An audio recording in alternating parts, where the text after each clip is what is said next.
Assalamualaikum warahmatullahi wabarakatuh. Saya Dwi Septiani, perwakilan dari kelompok 5, akan mempresentasikan tentang metode pengembangan moral dan nilai-nilai agama pada anak usia dini. Anggota kami yaitu 1. Dwi Septiani, 2. Hanifah, 3. Endang Ratnawati. Yang pertama, kami akan membahas tentang hakikat moral, moralitas, etika, dan tahapan perkembangan moral anak usia dini. Moral adalah akhlak atau tingkah laku yang susila. Moralitas adalah kesusilaan. Etika adalah tata susila atau suatu cabang filsafat yang membahas atau menyelidiki nilai-nilai dalam tindakan atau perilaku akhlak manusia. Nah, dari moral, moralitas, dan etika tersebut adalah ketiga istilah tersebut memberikan gambaran dalam kehidupannya. Masing-masing istilah saling menguatkan dan melengkapi serta dapat dipergunakan sesuai konteks dan kebutuhan. Dari pengertian-pengertian tersebut dapat disimpulkan pengertian perkembangan nilai-nilai moral dan agama adalah kemampuan anak untuk bersikap dan bertingkah laku. Selanjutnya, macam-macam nilai moral dan agama pada anak usia dini mencakup 1. Kejujuran, 2. Disiplin, 3. Perhatian dan peduli terhadap orang lain, 4. Empati, 5. Menghormati orang lain, 6. Kontrol diri, 7. Keadilan, 8. Religiusitas, 9. Sosialitas, 10. Gender, 11. Demokrasi, 12. Kemandirian, 13. Daya juang, 14. Tanggung jawab, 15. Penghargaan terhadap lingkungan alam. Nah, setiap nilai-nilai moral tersebut harus ditanamkan di benak anak usia dini dari anak masih berusia 0 sampai dengan 6 tahun. Karena macam-macam nilai moral dan agama tersebut berguna bagi masa depan anak tersebut, bagi kelanjutan pertumbuhan atau masa depan anak tersebut. Perkembangan moral dan agama pada anak usia dini sangatlah penting. Sebagai orang tua harus bisa membimbing, mendidik, mengasuh, dan mengarahkan anak ke arah yang benar sesuai dengan moral dan agama. Berikut tahapan perkembangan nilai moral dan agama anak usia dini.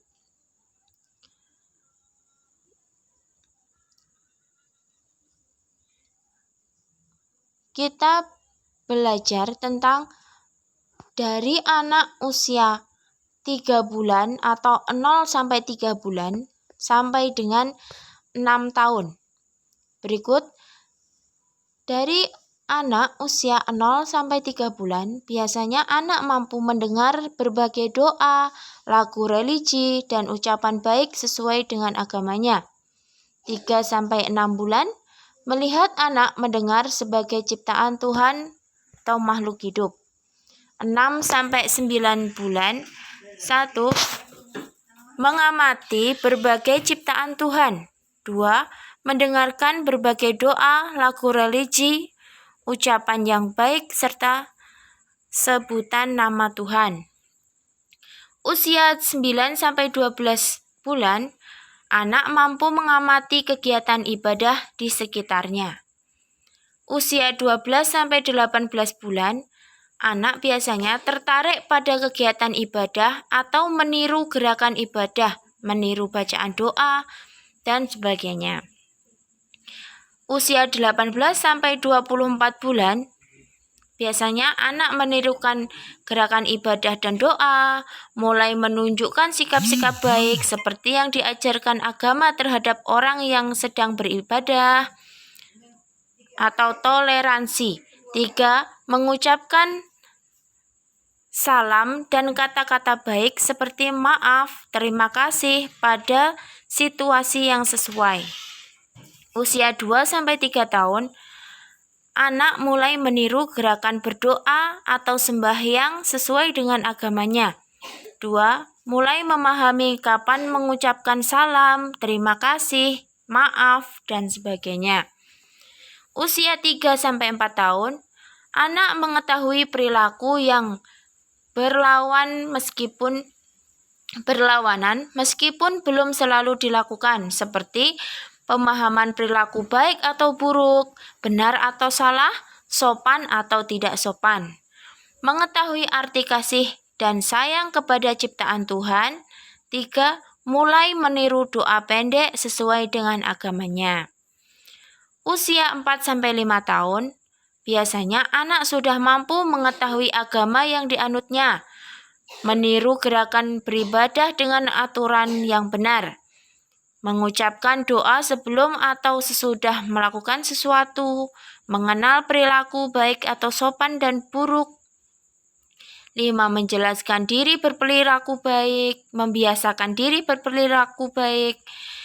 6. Mengucapkan salam dan membalas salam. Misalnya, kita mengucapkan Assalamualaikum, anak tersebut mampu menjawab dengan Waalaikumsalam. Nah, usia 5-6 tahun, anak biasanya mampu mengenal agama yang dianut. Misalnya ditanya, agamamu apa? Bisa dijawab Islam, Kristen, dan sebagainya.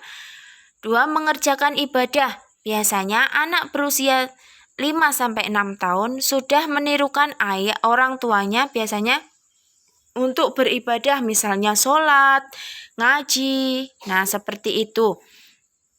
Pada usia anak sampai 5-6 tahun, biasanya anak berperilaku jujur, penolong, sopan, hormat, dan sportif.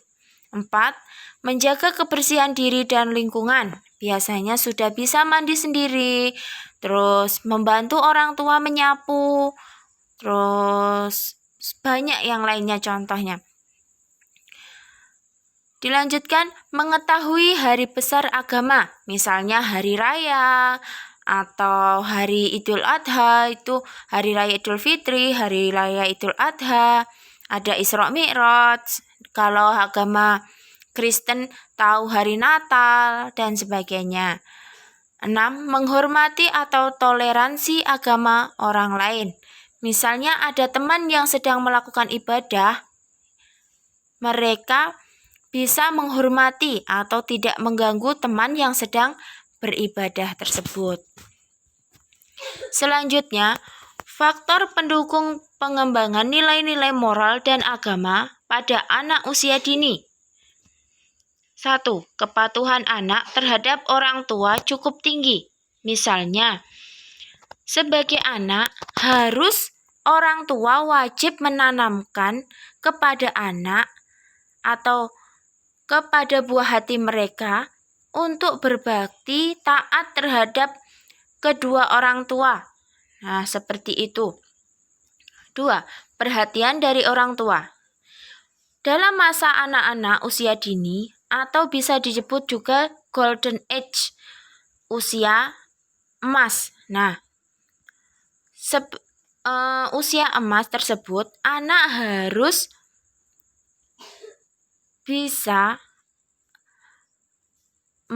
sebagai orang tua di masa-masa anak yang masih dalam tumbuh kembang yang sangat pesat. Nah, sebagai orang tua harus memperhatikan anak 100%. Nah, seperti itu. Karena masa-masa itu sangat rentan, sangat rawan. Karena apa? Anak mudah meniru siapapun atau keadaan sekitarnya. Maka daripada itu, orang tua harus bisa memberikan perhatian yang super kepada anak-anaknya agar anak-anak mampu memilah mana yang baik untuk ditiru dan mana yang tidak. 3. Harapan orang tua supaya anak berperilaku baik. Sebagai orang tua, doa ucapan dari orang tua itu adalah doa. Maka setiap orang tua harus mempunyai harapan, semoga anak saya sukses, semoga anak saya pinter, semoga anak saya menjadi soleh atau solehah. Nah, seperti itu. Orang tua harus menanamkan atau harus mempunyai pikiran yang positif terhadap anak-anak mereka. Selanjutnya, pembelajaran agama. Pembelajaran agama sangatlah penting bagi anak usia dini karena agama adalah sebagai pondasi untuk mereka melakukan atau melanjutkan ke jenjang yang lebih tinggi atau kehidupan mereka selanjutnya. 5. Pembiasaan tidur siang. Nah, sebagai anak harus terbiasa tidur siang. Orang tua harus membiasakan anak tidur siang. Karena apa? Tidur siang itu otak anak bisa istirahat sejenak. Nah, seperti itu. Biasanya anak sukanya bermain. Tetapi orang tua harus dengan lihai atau pintarnya membujuk anak supaya anak disiplin untuk tidur siang karena sangat penting untuk otak mereka. Selanjutnya, faktor penghambat pengembangan nilai-nilai moral dan agama anak usia dini. 1. Lingkungan yang kurang baik. Misalnya, kalau lingkungan di sekeliling anak itu kurang baik, biasanya anak banyak yang merokok atau banyak yang berkata-kata kotor, biasanya anak cepat sekali meniru. Nah, maka tugas orang tua harus ekstra protektif kepada anak. Supaya apa? Anak tidak terjerumus ikut ke lingkungan atau kebiasaan lingkungan yang negatif. Seperti itu. Keterbatasan waktu orang tua untuk bertemu anak. Nah, ini paling banyak terjadi. Sebagai orang tua, sebisa mungkin kalau anaknya dalam masa pertumbuhan usia 0 sampai 6 tahun, diupayakan orang tua bisa mendampingi anak ketika anak sedang tumbuh kembang atau keseharian anak. Orang tua wajib membimbing anak atau mendampingi anak. Nah, seperti itu. Karena apa? Orang tua itu mempunyai peranan yang sangat penting terhadap anak mereka. Selanjutnya, nenek yang terlalu memanjakan cucunya. Nah, ini biasanya kalau orang tua ada misalnya yang memarahi anak, maka nenek membela cucunya. Nah, itu sangat tidak baik untuk mental anak tersebut. Karena pasti di pikiran anak tersebut tertanam, aku dimarahin sama ibu, nanti nenek yang membelaku. Nah, seperti itu. Nanti anak akan menjadi manja. Nah, selanjutnya, tidak adanya contoh perilaku baik dari orang tua. Orang tua adalah guru yang utama bagi anak-anak mereka. Maka, setiap orang tua yang baik pasti anak akan menirukan tingkah baik dari orang tua. Tetapi kalau orang tuanya bersikap tidak baik, maka anak juga akan menirukan orang tua tersebut. 5. Tidak adanya pembatasan pergaulan. Nah, ini biasanya orang tua selalu membiarkan anaknya bergaul. Yang penting anakku menang. Nah, itu yang tidak boleh. Setiap anak atau setiap orang tua harus memiliki atau setiap orang tua harus mempunyai peraturan untuk anak-anaknya. Dan setiap anak-anak harus memiliki memiliki rasa tanggung jawab untuk mematuhi peraturan tersebut. Tetapi peraturan yang ada harus relevan atau yang logikanya bisa diterima oleh anak-anak. Misalnya, anak tidak boleh main waktu siang hari. Nah, harus ada penjelasannya. Karena kenapa kok nggak boleh main kalau siang hari? Misalnya, kalau siang hari itu panas. Nah, panas. Nanti bisa sakit. Misalnya, anginnya kencang, bisa sakit atau bisa kecapean, kulit bisa hitam. Nah, seperti itu. Yang terakhir, stimulasi perkembangan anak usia dini. Stimulasi perkembangan nilai-nilai moral dan agama anak atau pada anak usia dini melalui estetika gerak atau permainan tradisional masyarakat. Nah, misalnya untuk mengembangkan atau menstimulasi perkembangan nilai-nilai moral dan agama pada anak usia dini, kita bisa melalui atau mengajarkan anak dalam gerak permainan tradisional masyarakat, biasanya dengan bermain ular naga atau cublak-cublak suang. Nah, kalau di dalam permainan tersebut ada 1 kerjasama, 2 jujur. Nah, saling jujur. Seperti itu.